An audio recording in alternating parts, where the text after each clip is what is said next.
How's it going, everyone? It's Michael, and I'm here with another movie review. This time, I'm going to be talking about a movie I just saw today, X-Men First Class, which I have to say, it's living up to the hype. It was pretty good. Kind of long, but for an origin movie, they have to be long sometimes, you know. But anyway, um, as far as it goes, it's pretty much the origin of both the X-Men and the Brotherhood of Mutants via the origins of the founding members, such as Professor Xavier, Charles Xavier, Mystique, Magneto. Well, those are the main three. Then there's a random assortment of mutants. Some whom you've heard of, some that, well, to me anyway, are new. I mean, I know the comics fairly well. I don't know like every single one of the characters, though. You know, one I really recognized really was Havoc. I know Angel as having angel wings, but in this one there was a girl named Angel that had like insect kind of wings. I'd have called her Dragonfly. But anyway, basically it starts off in concentration camp in the 1940s. If you remember from X3 The Last Stand, um, where the other mutants are asking Magneto where his tattoo is. He said he only has one. He'd never let a needle touch his skin again. He shows the numbering from the Holocaust. So yeah, it shows Magneto as a kid and has his mother's being taken away from him. In his anger, his powers awaken, and he bends the gate. And so this guy, played by Kevin Bacon, ironically, he's a quite an interesting character. Um, Tries to force Eric to use his power. Magneto's name is Eric, but and he can't get him to use it, so he kills his mother in his rage. He pretty much destroys every metal thing within probably about 10 feet of him, and he's loving it. And then it shifts to the same time in New York, where Professor Xavier, as a child of a rich family, he hears something downstairs, and he goes down with a baseball bat to see what it is. And it's his mom in the refrigerator, and he somehow knows it's not his mother. For one thing, he can read her mind, and two, he says mother would never set foot in this kitchen. If she wanted a snack, she would send a servant to do it. And then she reveals herself to be a child, Mystique, and he sort of pretty much adopts her as a sister. And I guess his parents are fine with that. I guess. Anyway, so basically, then it shifts to the 1960s. You know, it's the height of the Cold War. In the time of the Cuban Missile Crisis, about 1961, 62, I guess, because Kennedy is president. Um, and so Magneto and Xavier are both adults now, or Eric and Charles. And Eric, what he's doing is going around hunting Nazis. And Charles Xavier just basically doing his thing. He and Mystique, him and his sister. And well, what happens is the mutant thing. No one really knows about him yet, except for a couple of select government people. And then there's Kevin Bacon's character still there. What happens is this secret agent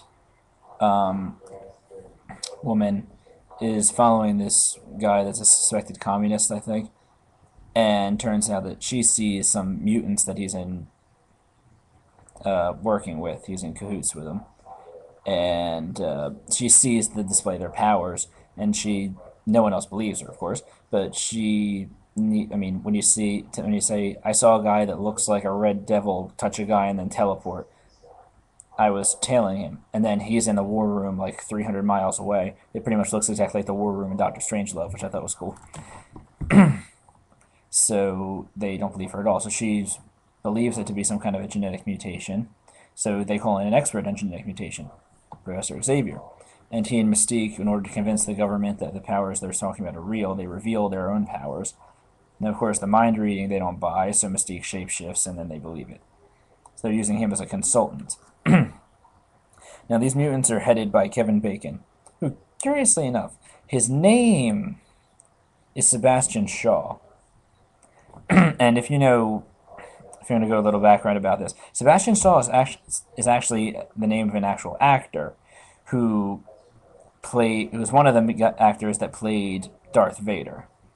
Now, for Darth Vader, was played by a couple of different people. He was voiced by James Earl Jones. In the original trilogy, the man in the suit was a Scottish actor named David Probst. But in Return of the Jedi, when Luke takes off his helmet, it's Sebastian Shaw's face. And at the end of Return of the Jedi, when he sees the ghost of Obi-Wan Yoda and his father, the ghost of his father again, played by Sebastian Shaw. Except in the revised editions, or the big updates when they were re-released, the ghost was replaced by Anakin Skywalker, played by Hayden Christensen. So they replaced Sebastian Shaw with Hayden Christensen in the re-release of Return of the Jedi. But he's still Sebastian Shaw is still the one when you take his mask off. Anyway, so that's just a little background. So he plays this crazy Kevin Bacon plays this crazy mutant. He has the power to absorb energy. And I guess he is one of those. He's going mad with power. He wants to basically start nuclear war between the United States and Russia. And he's basically like running the show over there in Russia. And he's suggesting, since the United States is putting missiles in Turkey, let's put missiles in Cuba. So as the Cuban Missile Crisis is going on, they're playing this stuff that Kennedy said during that. And so since Kevin Bacon's the one that killed Eric's mother, he of course wants to kill him. So he is going out there and tries to kill him and fails, but curious enough, Professor Xavier is also there because they were both tracking the same guy, the U.S. government and Magneto. So they run into each other.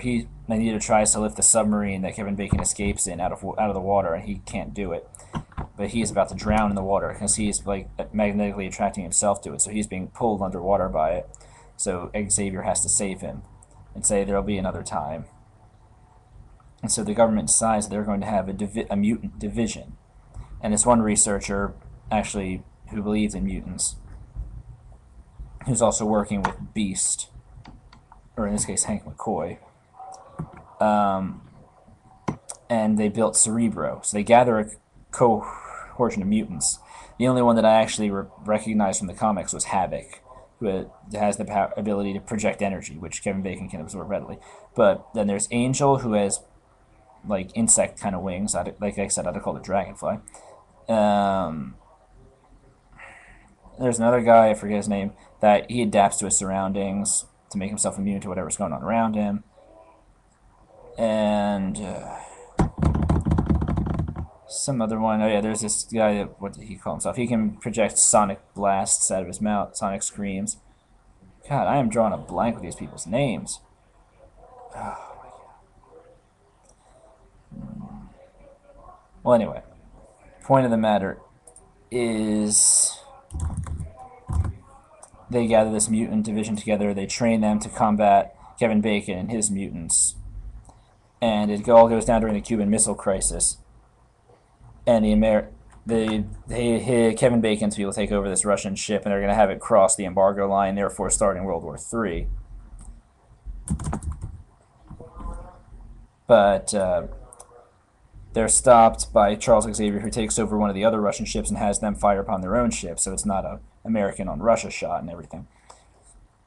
And then, of course, they see these mutants, and both the United States and Russia all fire on the mutants. Now, Magneto, who's thoroughly pissed off at this point, and it actually agrees with what Kevin Bacon said about mutants taking over the world and ruling these humans will never understand them. So after Magneto kills Kevin Bacon, in a really interesting way, he takes Kevin Bacon's helmet, which blocks Xavier's mental thing, and Xavier freezes his body. He puts on the helmet to stop Charles from stopping him, and he kills him by shooting a German like Nazi coin through his head.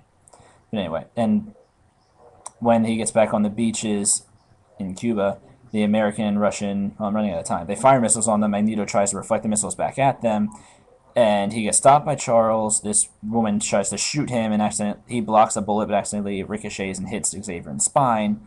And he leaves, and some of them follow him, including Mystique, because she's in love with him. He starts the Brotherhood of Mutants, and Xavier starts the Xavier Institute. And that's it. It's a cool movie. I liked it. See ya. I don't know if it'll let me post this if it's over 10 minutes, but I'm gonna try. I just said see you, but ignore that. Anyway, basically what I was saying, I enjoy the movie. The characters were all played well, especially the guy who played Magneto, who is the British guy from the Expendables. The Expendables, yeah, from Inglourious Bastards. And he can speak a whole bunch of languages. Reminded me of Christoph Waltz. He spoke French, he spoke German, he was speaking Spanish, he was speaking English. He's all over the place. This Magneto's awesome. So it's the start of a fresh, new look. And there's this really neat thing. There's a cameo of Hugh Jackman where he tells Xavier and Magneto to go fuck themselves, and they run into him in a bar somewhere when they're looking for mutants. And there's a brief cameo when Mystique tries to flirt with Magneto, and he says, maybe when you're older, and she shapeshifts into an older version of herself, Rebecca Romaine. So that was cool. But and the only thing I didn't like was Beast. I mean, his human form looks nothing like the comics. He's this little nerdy guy. I mean, he's a brilliant researcher, just like he's supposed to be, but he shows to be this really, really nerdy guy. And his only real mutation is that he has like opposable thumbs on his feet. And then he tries to take this serum that'll eliminate that while still keeping his acrobatic skill and his intelligence, and it actually hyper accelerates it, and it turns him into a beast. That's not at all. It's supposed to be his inner rage that manifests itself as a beast. He's supposed to be more of a Jekyll and Hyde kind of thing. But other than that, I think all the characters are played well. Professor Xavier keeps on making jokes about going bald, so I thought that was funny. So I think this would be. I don't know if they'll make another one about this with these same characters, or if they'll just let that segue into the first X-Men. But Fox needs to make more X-Men movies every couple of years in order to keep the rights, so they'll probably just keep this going on forever. But all in all, it was a good movie, probably the best of the bunch. I mean, I liked X3 a lot, but this is pretty good. And X-Men Origins Wolverine was pretty good as well, but that's a different storyline, sort of. But it all worked pretty well, and I think it's going to pave the way for a lot of better ones. And I don't know if what I'm saying now will be posted or not because I'm at 12 minutes, but we'll see what happens. Anyway, it was a great movie. Catch you later.